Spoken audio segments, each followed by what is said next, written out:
Hello everyone, and thanks for watching Wikipedia World Videos. Well, today our talk is on communication. Second, I'm S.K. Puri, your faculty for organization behavior. Now, we will be covering today 4 things in this particular lecture. Number 1, types of communication. Number 2, barriers to communication. Number 3, client-centered communication. And lastly, the emotional content of the communication. So these 4 things will be covered in today's lecture.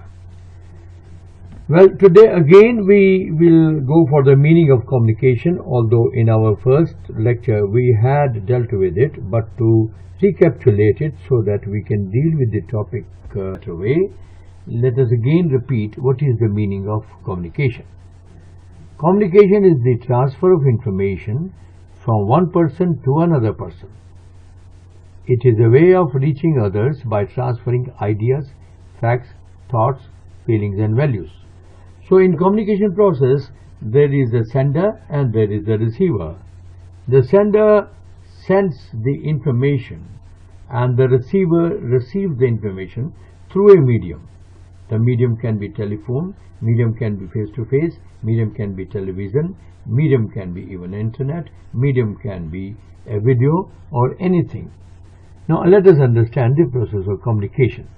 Having understood that there is a sender and a receiver, communication is complete when the receiver receives the message of the sender in the same manner, in the same meaning what the receiver is sending. Supposing the message is getting converted in a wrong manner, means it is not exactly equivalent, then we say that there is a noise in between which has disturbed the message from the sender to the receiver.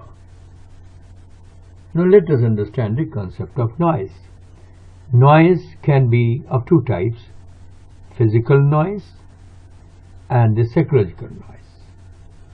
The physical noise can be interruptions, distractions, or if there is a lot of noise, physical noise available, then the sender will be sending, but the listener or the receiver will not be receiving because there is a physical noise.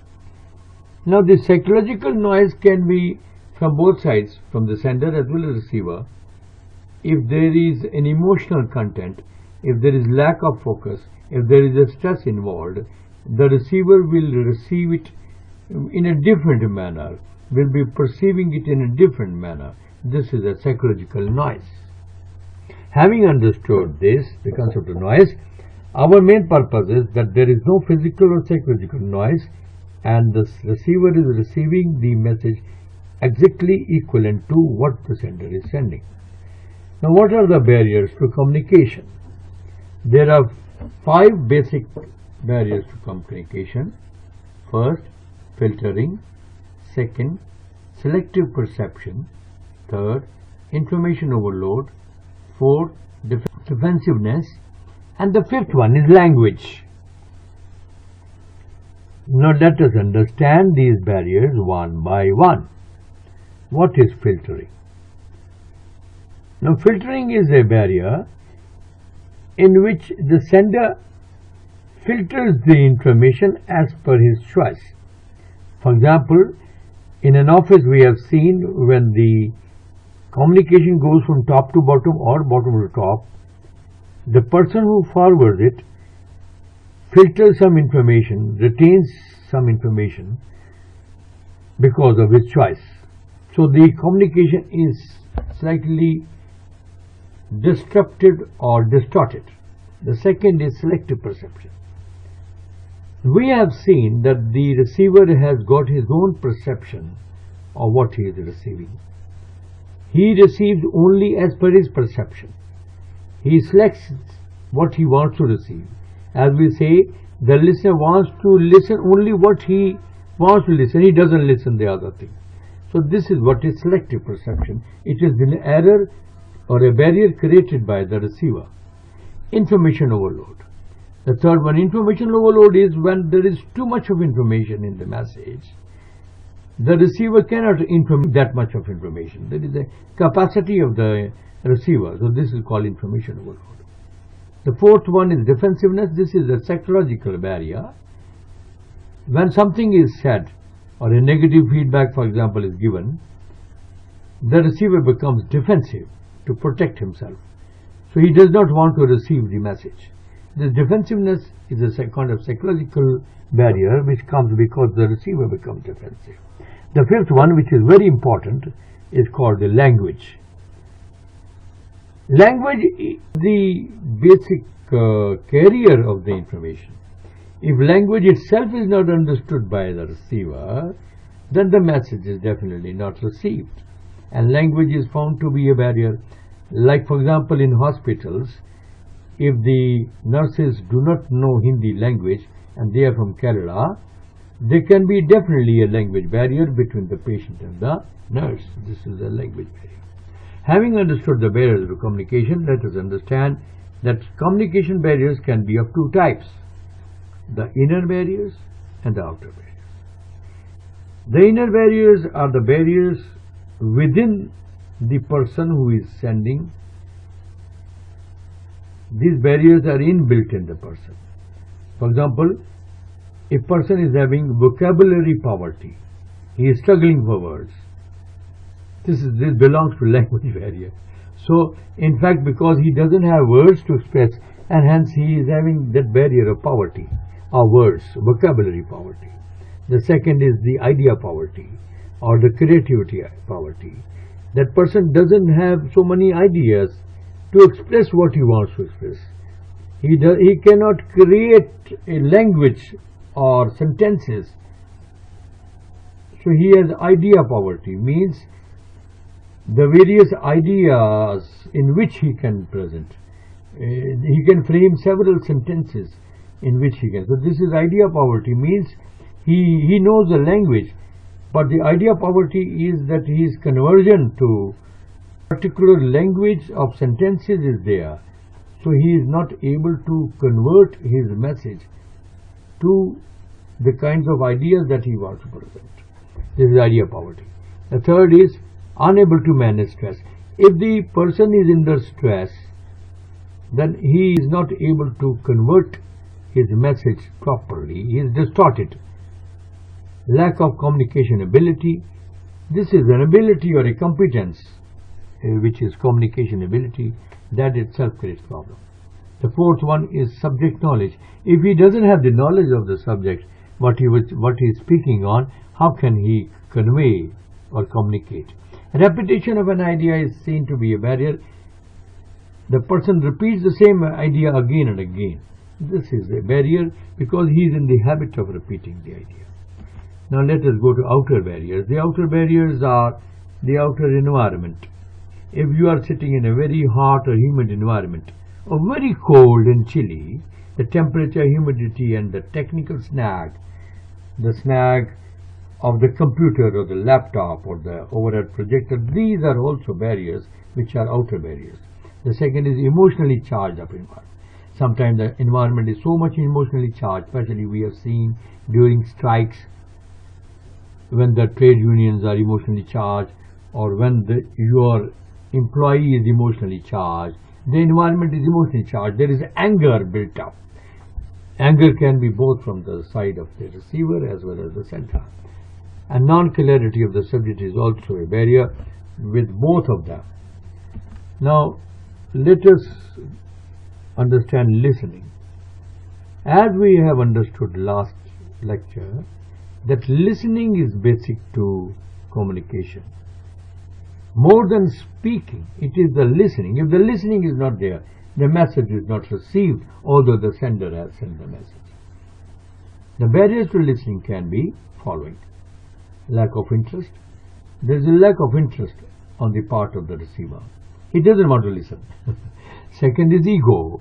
His ego prevents him to listen to the subject matter, what is being said. The third is that he is involved within himself. He is churning his own mind thoughts in his mind. So he is not listening. The fourth one is not remaining focused in the present. His mind is so much wandering that he cannot listen.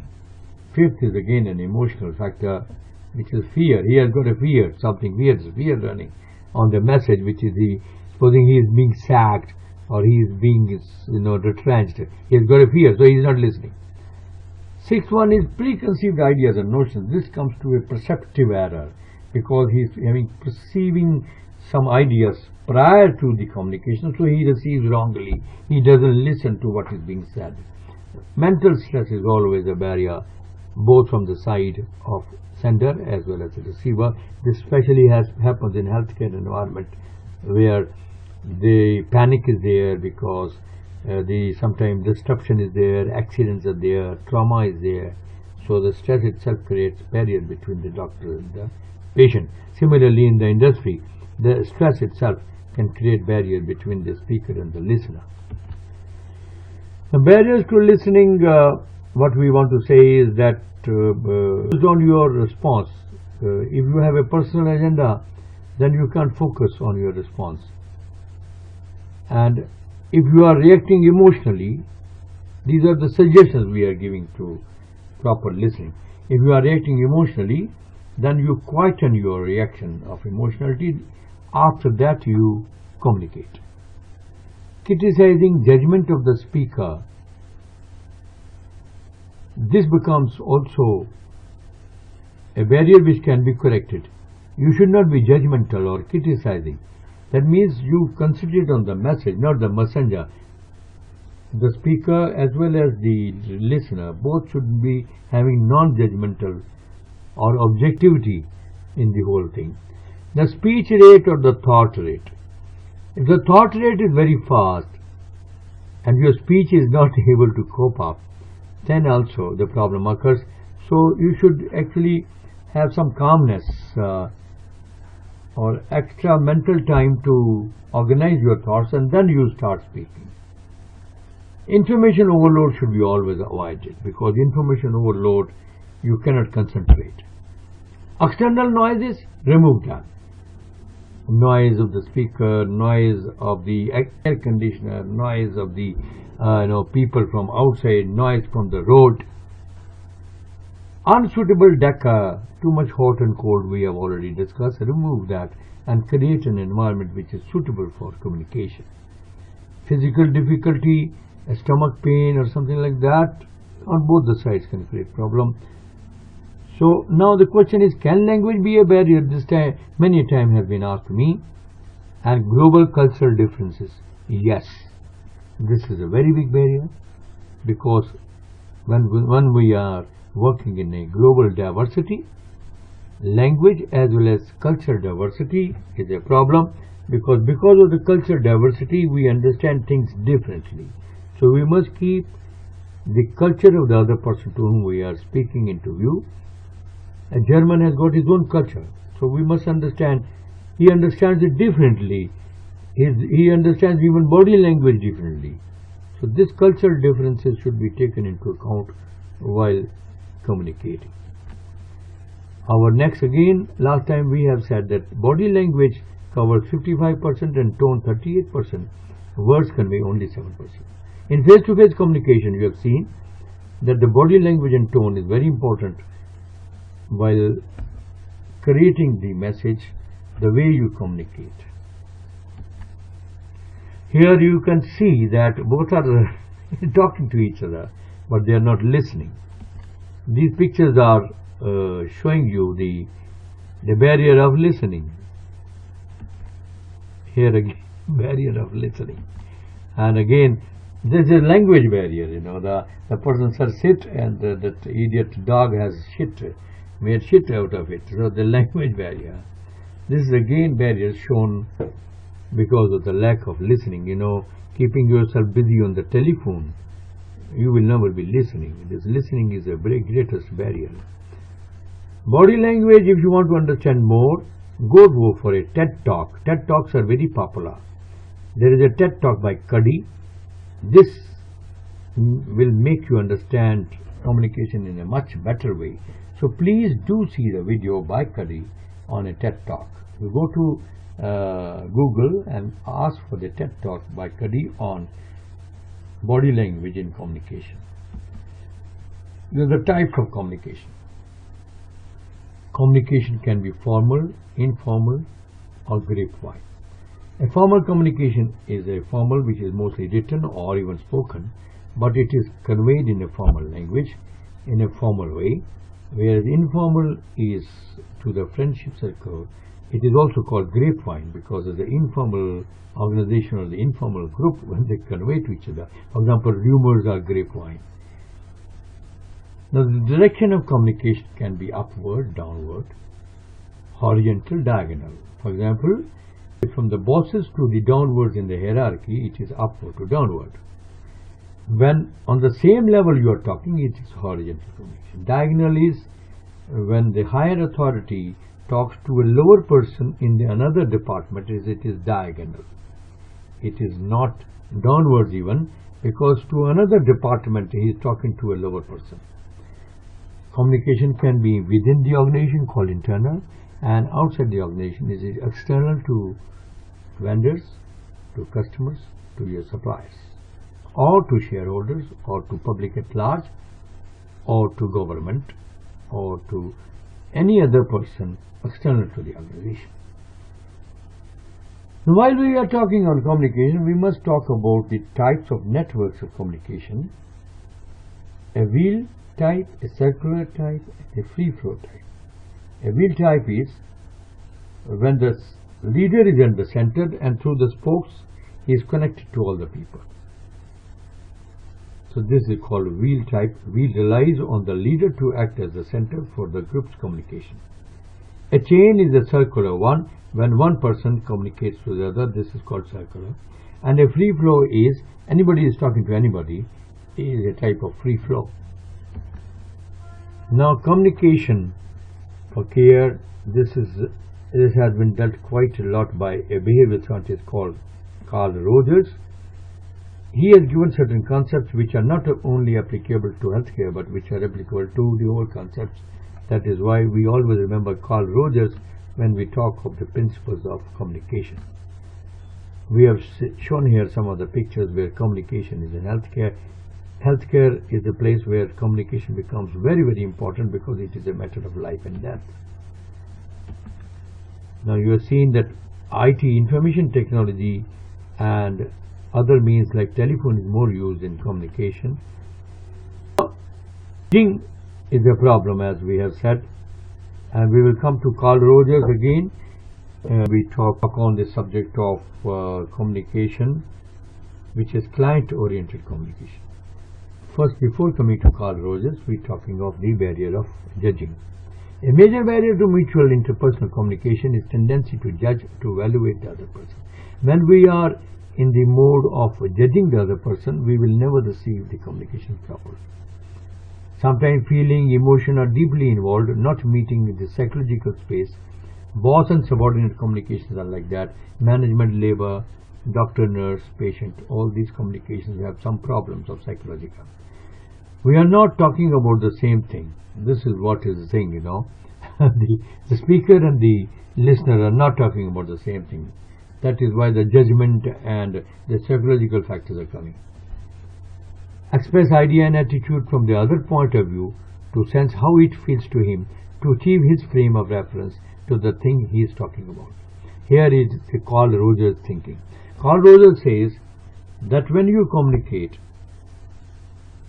you sense what the other's point of view is there, to whom you are talking. You get into his skin when you are talking to him. You get into empathy, or you rather enter into his frame of mind.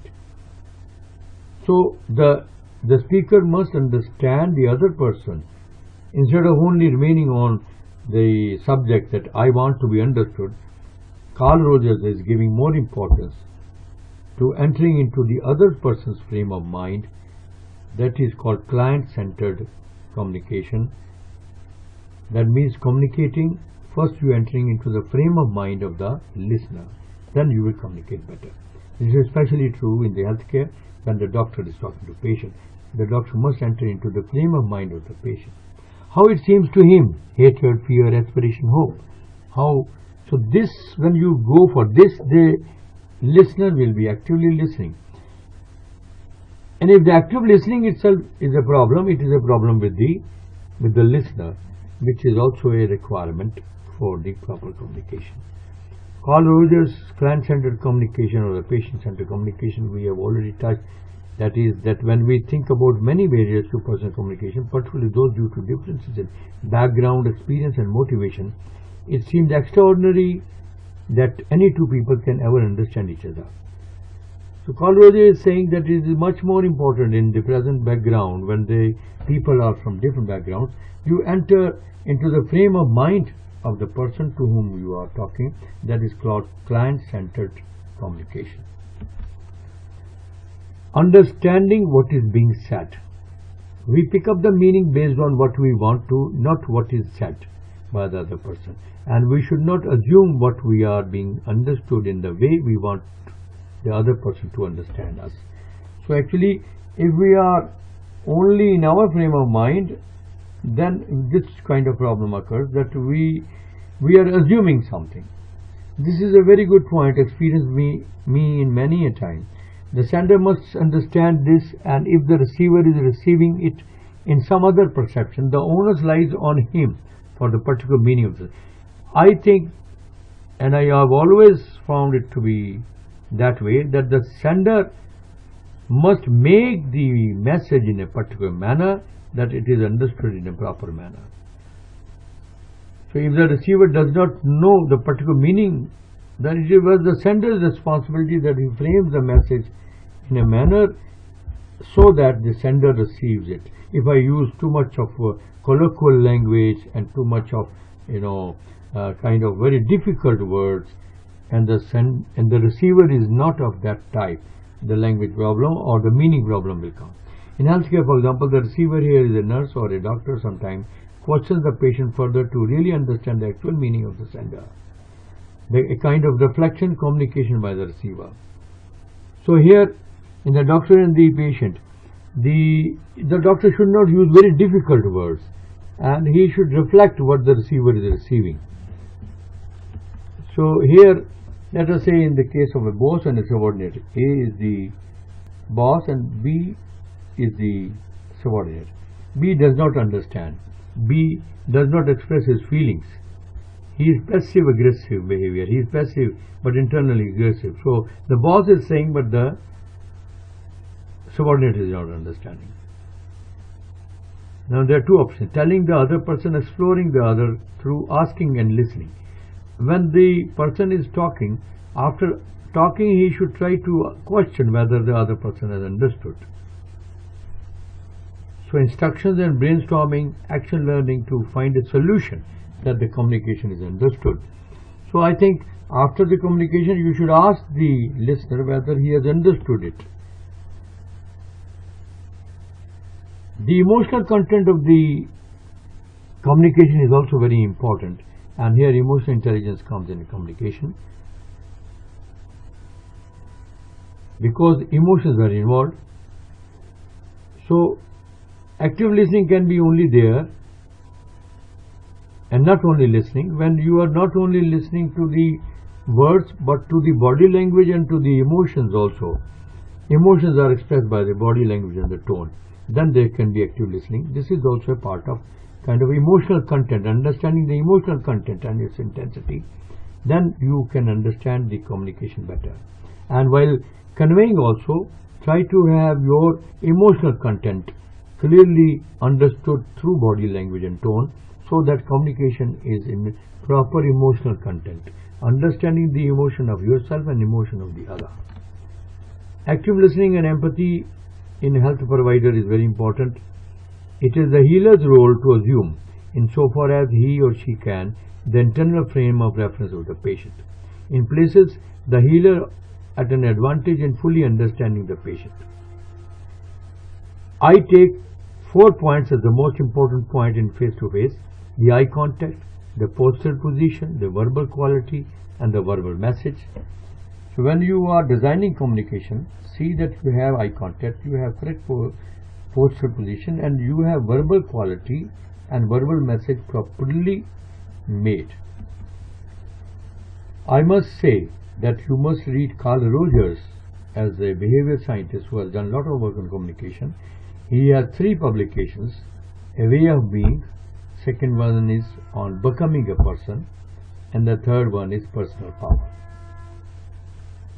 Well, as far as reference books are concerned on this subject which we have dealt today, I will refer 2 books. I will rather request you to please refer these 2 books to understand the concept better. Number 1, Organization Behavior by Stephen P. Robbins, a very famous book and a fundamental book taught in all MBA colleges. Number 2, Organization Behavior, a Modern Approach by Arun Kumar and N. Meenakshi. In the 3rd lecture of communication, we will cover the following: breakdown in communication, communication style of leaders, interaction skills, and lastly, I will also use NLP, Neuro-Linguistic Programming, to understand the process of communication. Thank you very much for understanding the concepts today and listening to me patiently. For more videos, log on to www.edupediaworld.com. Thank you very much.